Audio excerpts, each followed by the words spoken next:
Are you or a loved one disabled? Do you feel alone, lost, and confused as to how to win your Social Security case? If you're watching this video, it's probably because you have so many questions and you're desperately looking for the answers. Hi, my name is Avi Leibovic, and I'm the owner at Benefits for All and the lead attorney at Avi Leibovic Associates. Over the course of my 20-year career, I've overseen the processing and screening of over 500,000 disability cases, working with the largest hospitals, neighborhood clinics, primary care physicians, and even individuals who had no access to care at all. My strategies for how to win the case have made me one of the top experts in Social Security law in the entire nation. My life and my career were going great.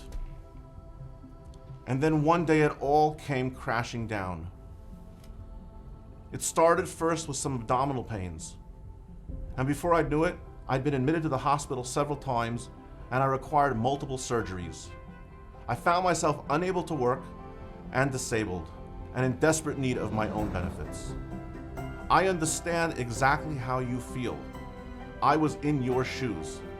And I'm going to take you through the process and help you and give you everything that I know so that you can win your case. I'm recovered and I'm back at work.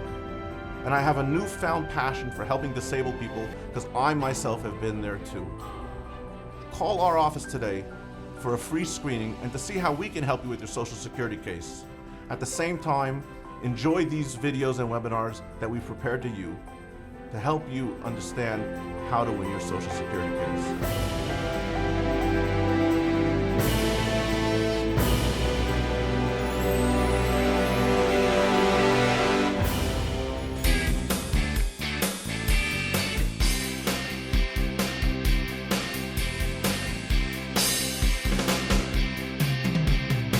Hey friends, this is Avi Leibovic and you're watching another amazing webinar brought to you by Benefits for All, where we teach you how to win your Social Security disability case without having to pay the costs of an expensive attorney.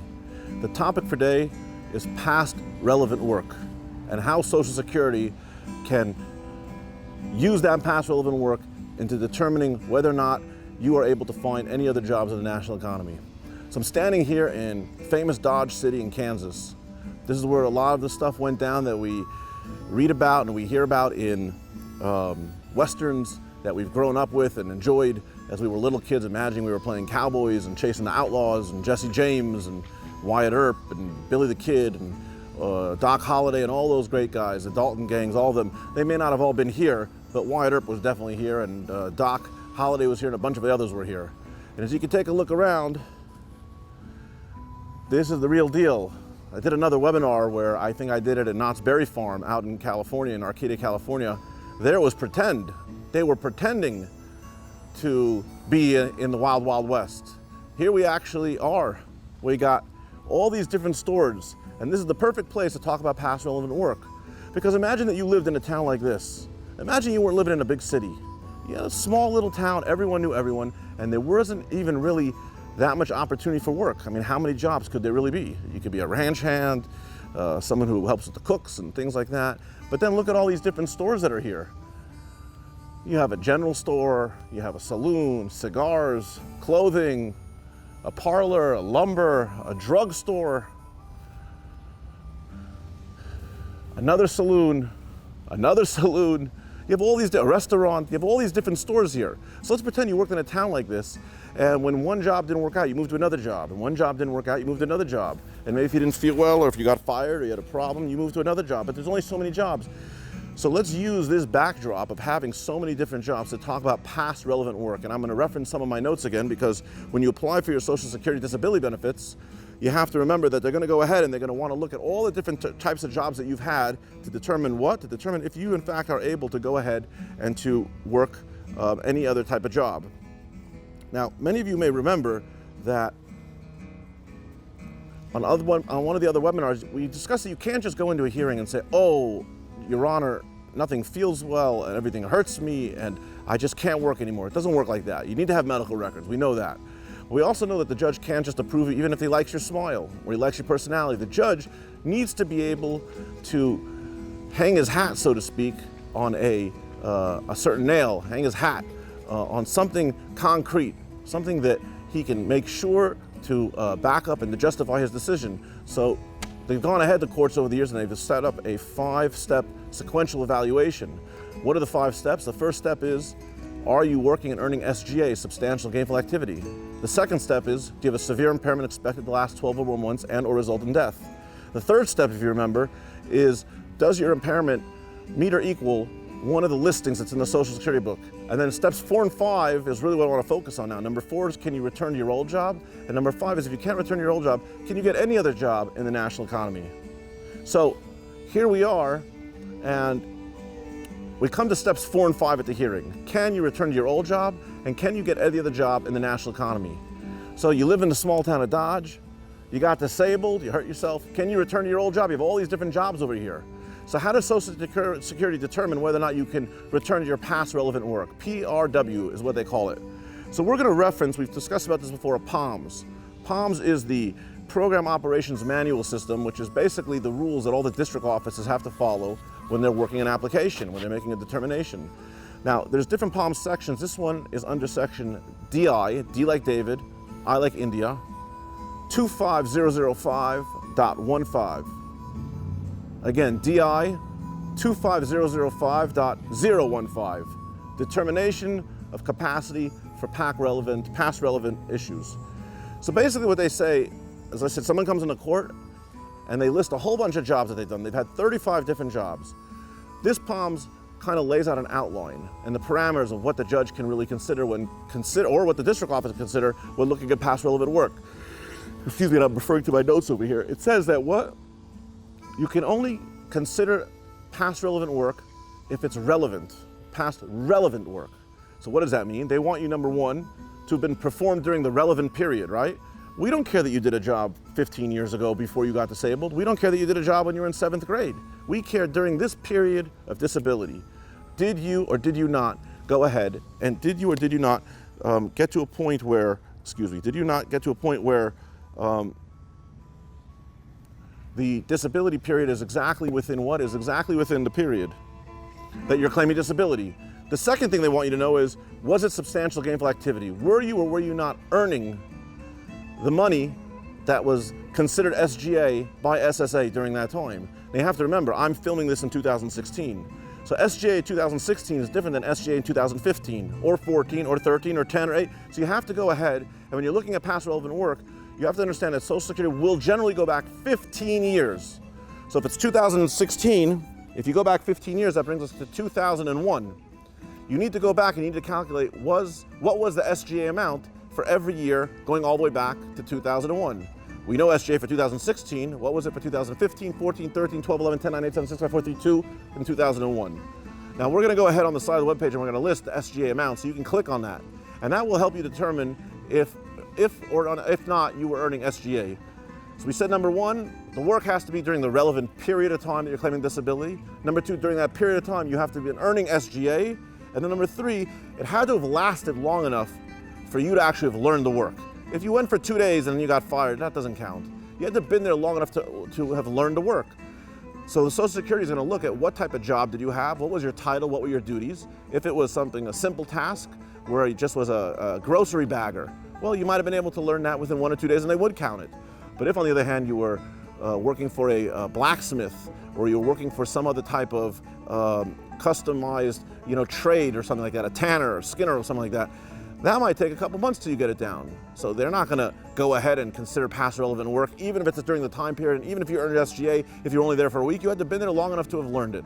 Okay, so those are the 3 requirements. It's in the time period, you earned SGA, and you haven't been there long enough to have learned it, and generally it's within the last 15 years. Now, 1 or 2 other caveats that I just want to talk about is things that are not considered past relevant work. Something that's not considered past relevant work is volunteer work, meaning you did not receive any payment or any in-kind support. In-kind support means they let you live there for free, right? So you have to have been able to not be volunteering, not have been paid, right? If you're volunteering, it's true volunteer, but you could not have been paid and you could not have received any in-kind support. Another thing that's not considered past relevant work is illegal work. Let's assume you were working, but you were getting paid illegally. Well, The judge in his discretion will decide whether or not they want to recognize that, but according to this POMS, they shouldn't be recognizing illegal work. Obviously it goes without saying that if you say my primary employment was I was a burglar, I was a bank robber, that also is not going to work. Social Security is not going to go and say, well, what are your skill sets for being a bank robber? Well, you must be a locksmith. Oh, go get a job as a locksmith. Step 4 and step 5.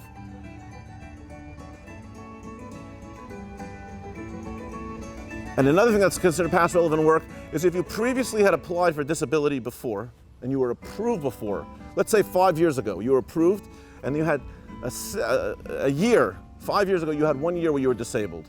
And then you got a little bit better and you started working again, earning over SGA for 3 years, 4 years, 5 years, and now you got hurt again or your sickness, your illness returned, right?